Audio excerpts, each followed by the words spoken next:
Hello, स्वागत है आपका मेरे चैनल एफटेक स्टडी पर। आज हम क्लास 8 का साइंस का क्वेश्चन पेपर सॉल्व करेंगे, जो प्रैक्टिस क्वेश्चन पेपर है, जो सेशन 2024 और 25 का है। तो आइए शुरू करते हैं हम आज की वीडियो। इस क्वेश्चन में फर्स्ट क्वेश्चन के 15 क्वेश्चन दे रखे हैं, जिसमें हमें क्या करना है, 1 मार्क्स के हैं, जिनके आंसर हमें देने हैं। तो इसके फर्स्ट में पूछा गया है कि the same kind of plant grown A cultivated on a large scale, उसको हम क्या कहते हैं, क्रॉप कहते हैं। नेक्स्ट है give one example of situation in applied force cause A change in the shape of an object. जो क्या करेगा, कोई भी फोर्स किसी भी ऑब्जेक्ट की शेप को चेंज कर देता है। तो उसका एग्जांपल देना है, तो वो क्या है, स्ट्रेचिंग ए रबड़। जब रबड़ को स्ट्रेच करते हैं तो उसकी जो शेप होती है वो चेंज हो जाती है। हमें लीस्ट पॉल्यूटिंग फ्यूल का नाम बताना है। जो व्हीकल में होता है वो कौन सा है, सीएनजी है, जिससे कम पोल्यूशन होता है। नेक्स्ट में नेम है रबी क्रॉप बताना है, जिसको हम पल्सिस भी कहें, एक पल्सिस भी हो तो वो क्या है, ग्राम है। इसके बाद नेक्स्ट इसी के और में हमें क्वेश्चन दिया है कि व्हाट आर वीड्स। तो वीड्स क्या है, वीड्स एक ऐसे अनवांटेड प्लांट है जो क्या करता है, ग्रो हो जाता है इन फील्ड में। जब भी किसी भी फसल को उगाते हैं तो उसके साथ कुछ अनवांटेड प्लांट भी ग्रो करते हैं, उन्हीं को हम वीड्स कहते हैं। Force has a magnitude as well as direction. Force का मैग्नीट्यूड भी होता है, डायरेक्शन भी होता है। ये स्टेटमेंट ट्रू है या फॉल्स है, तो ये स्टेटमेंट क्या है, ट्रू है। नेक्स्ट में identify the part which vibrate to produce sound in a flute. तो उस पार्ट का नाम क्या है, एयर कॉलम। नेक्स्ट में हमें एक स्टेटमेंट दे रखी है, वो बतानी ट्रू या फॉल्स है। तो fossil fuel can be made in laboratory. तो हम फॉसिल फ्यूल को लेबोरेटरी में तो नहीं बना सकते, तो ये स्टेटमेंट क्या है, फॉल्स है। नेक्स्ट में हमें डिफाइन है इलेक्ट्रोस्टैटिक फोर्स। तो इलेक्ट्रोस्टैटिक फोर्स क्या है, इलेक्ट्रोस्टैटिक फोर्स का ये रहा answer. Electrostatic force is the made of attraction और repulsion between electrical charge object और पार्टिकल। अगर किसी भी ऑब्जेक्ट में अट्रैक्शन हो रहा है, रिपल्सन हो रहा है, वो भी इलेक्ट्रिकल चार्ज के थ्रू, तो उसे क्या बोलते हैं, इलेक्ट्रिक स्टैटिक फोर्स कहते हैं। नेक्स्ट 9 में पूछा है कि coke is a almost pure form of carbon. तो ये almost pure of carbon form of carbon है, तो ये स्टेटमेंट क्या है, ट्रू है। नेक्स्ट में कहा है कि the process of depositing a layer of any desire metal और एनोडर मेटल। अगर हम किसी भी मेटल के ऊपर कोई भी लेयर चढ़ाते हैं दूसरे मेटल की, तो इसे क्या बोलते हैं, हम इलेक्ट्रोप्लेटिंग कहते हैं। With the help of electricity से करते हैं जो, इसका आंसर इलेक्ट्रोप्लेटिंग होगा। नेक्स्ट है a force can act on A object only when it is contact. अगर वो क्या होगी, कॉन्टैक्ट में होगी, तो ये स्टेटमेंट क्या है, ट्रू है। नेक्स्ट है फोर्स पर यूनिट इस कॉल को क्या बोलते हैं, हम प्रेशर बोलते हैं। ये प्रेशर की डेफिनेशन है, इसने क्या दिया है, ग्रेविटी दिया है, तो ये स्टेटमेंट भी क्या है, फॉल्स है।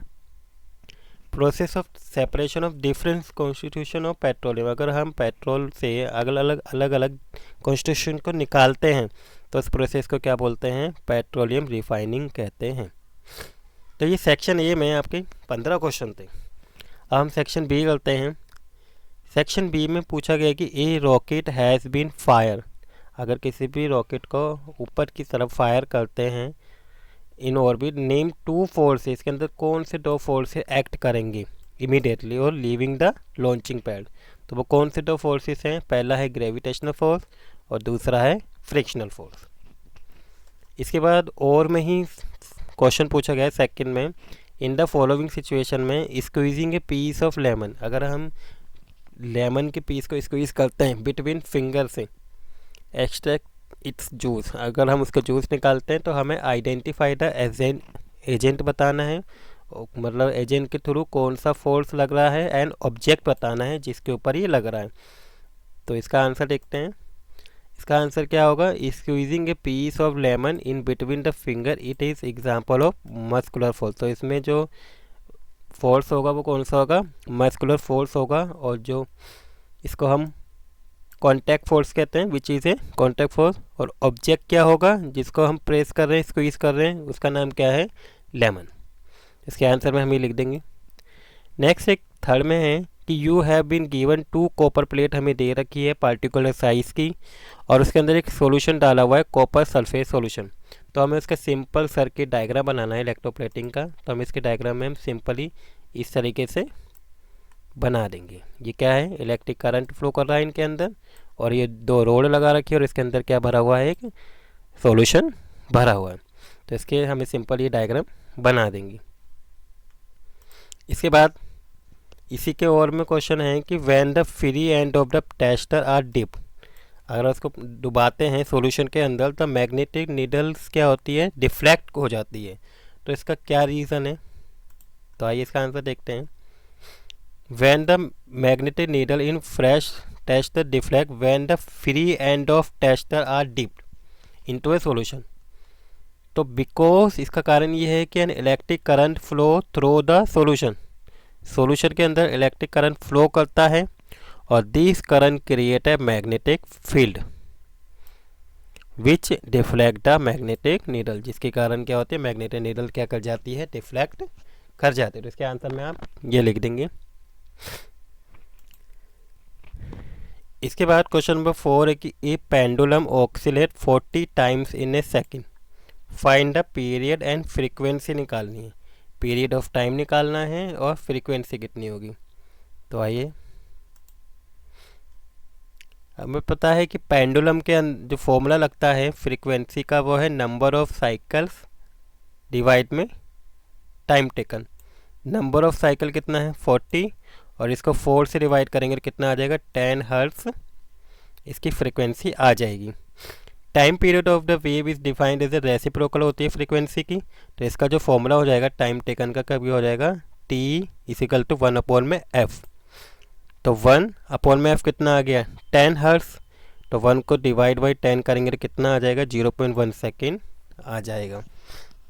तो हम इसको इस तरीके से सॉल्व कर देंगे। इसके बाद क्वेश्चन नंबर 5 में पूछा है कि what are the major group of micro organism. तो माइक्रो ऑर्गेनिज्म के मेजर ग्रुप क्या हैं। Micro organism are classified into 4 major group. This group are fungi, protozoa and some algae and fourth है bacteria. तो ये 4 हम इसके आंसर में लिख देंगे। इसके बाद हमसे state the law of reflection पूछा है। तो जो है लॉ रिफ्लेक्शन के वो कितने होते हैं 2। तो ये first and second. First law क्या है, the angle of incident ray, जो ये रे होती हैं जो आती है मिरर पे इसे बोलते हैं इंसिडेंट रे, और जो यहाँ से रिफ्लेक्ट होके जाती है उसे बोलते हैं रिफ्लेक्टिव रे। तो इन दोनों के बीच में जो एंगल बनता है वो क्या होता है, इक्वल होता है। तो फर्स्ट लॉ ये है। सेकंड है कि incident ray, reflective ray and normal to the surface lie in the same plane. ये क्या है, ये सभी के सब एक सेम प्लेन पे लाई कर रहे हैं ये तीनों। तो ये 2 लॉ होते हैं रिफ्लेक्शन की। इसके बाद क्वेश्चन नंबर 7 में पूछा गया है कि what are antibiotics and precautions भी बताने हैं। एंटीबायोटिक लेने से पहले हमें कौन सी प्रिकॉशन लेनी है, और वो भी एक प्रिकॉशन बतानी है इसमें। तो आइए इसका आंसर देखते हैं।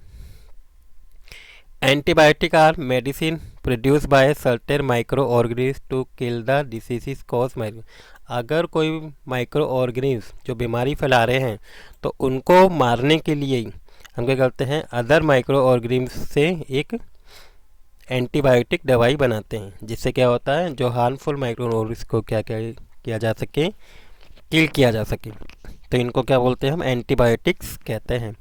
अब प्रिकॉशन क्या है, precaution antibiotic should be taken under the supervision of well qualified doctor.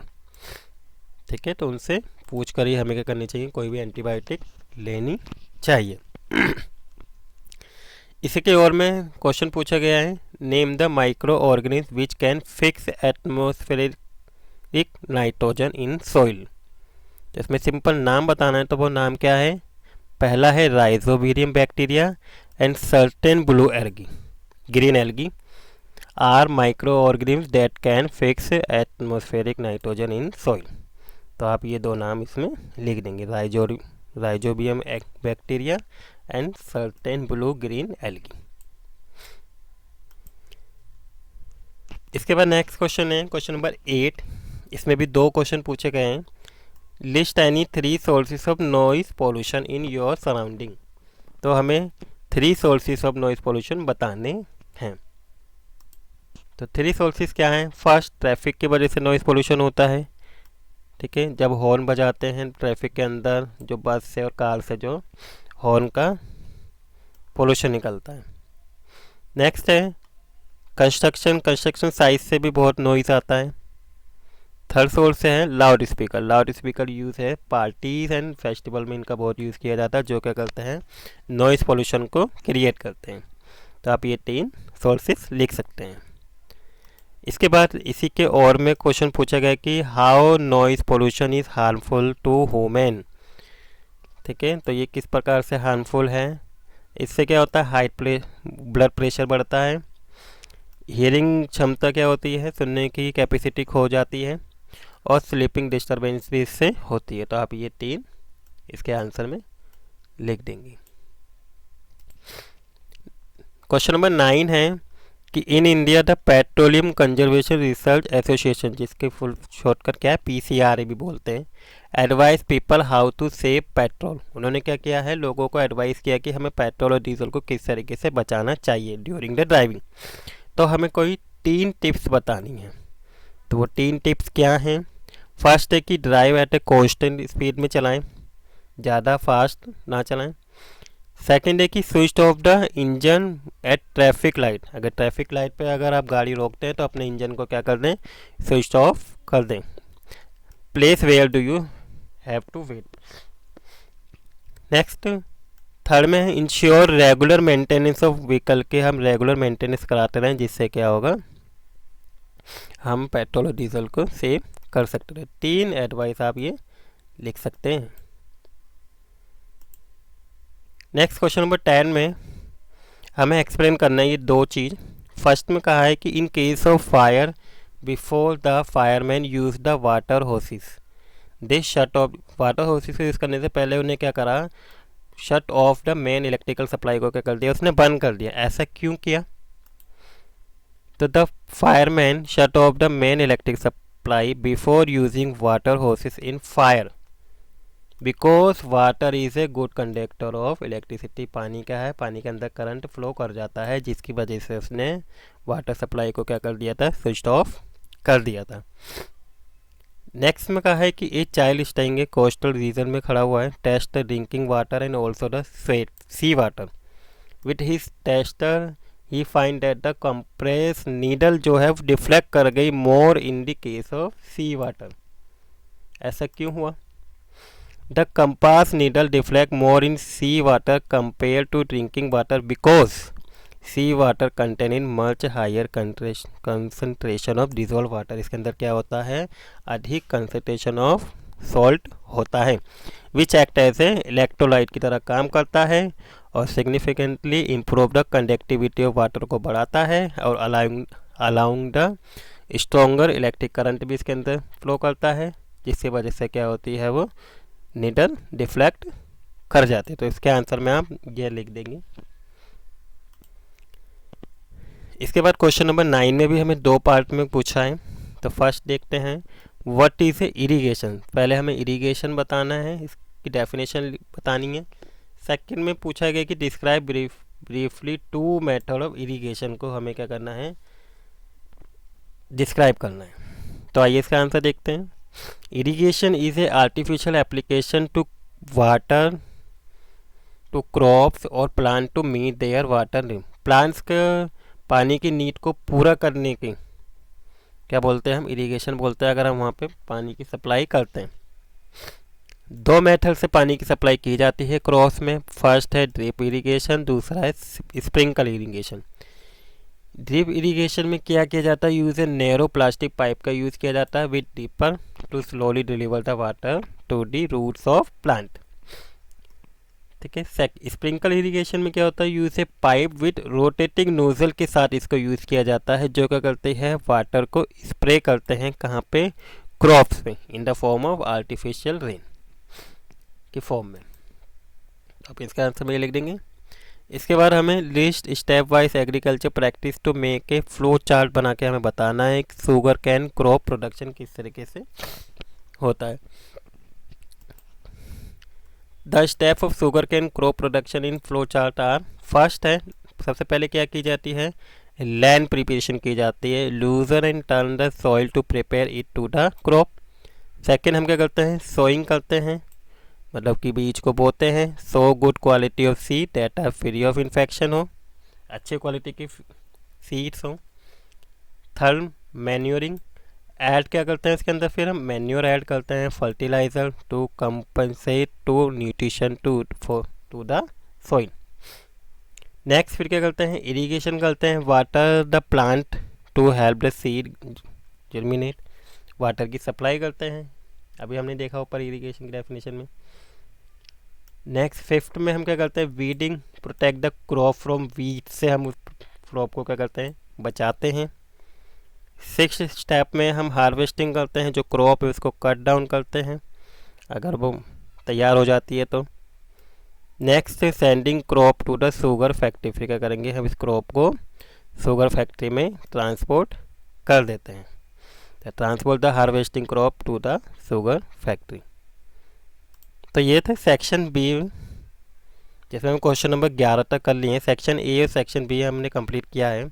Section C मैं आपको अपनी आने वाली नेक्स्ट वीडियो में कराऊंगा।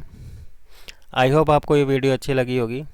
अगर आपको ये वीडियो अच्छी लगी है तो please like the video and share the video, और अगर आप मेरे चैनल पर नए हैं तो please subscribe the channel. Thank you for watching video.